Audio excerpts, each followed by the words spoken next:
Hello दोस्तों, मैं धीरज से नहीं। आज आप लोग को मैं कोशिका के अंग के बारे में बताऊंगा, तो प्लीज मेरा बात ध्यान से सुनिए और मेरे वीडियो को अंत तक देखिए। और देखने के बाद आप मेरे चैनल को जरूर सब्सक्राइब करिए, क्योंकि ऐसा ही वीडियो आपको मिलता रहेगा।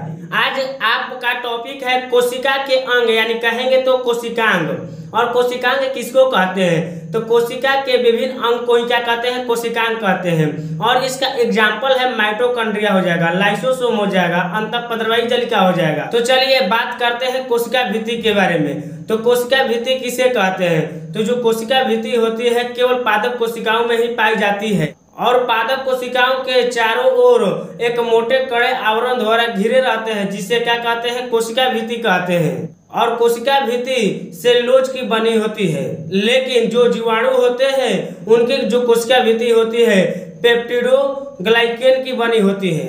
और कवक का कोशिका भित्ति काइरिन की बनी होती है। और जो कोशिका भित्ति होती है वह क्या करती है? यांत्रिक सहारा और कोशिका को सुरक्षा प्रदान करती है।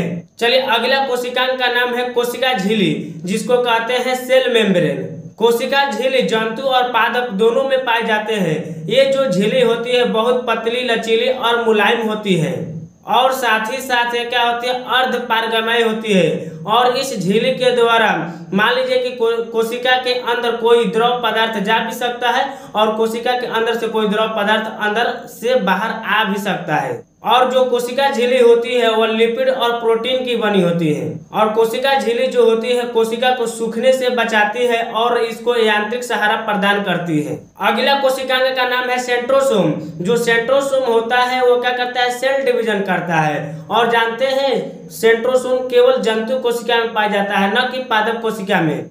और जंतु कोशिका में सेल डिवीजन सेंट्रोसोम के द्वारा ही होता है, लेकिन सेंट्रोसोम तंत्रिका कोशिका में नहीं पाया जाता है, इसलिए तंत्रिका कोशिका में कोई सेल डिवीजन नहीं होता है। और पादप कोशिका में भी विभाजन होता है, लेकिन उसमें क्या होता है? सेल प्लेट के द्वारा कोशिका विभाजन होता है।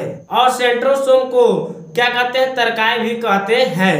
अगला कोशिकांग का नाम है एंडोप्लाज्मिक रेटिकुलम, जिसको कहते हैं अंतःपद्रव्यी जलिका।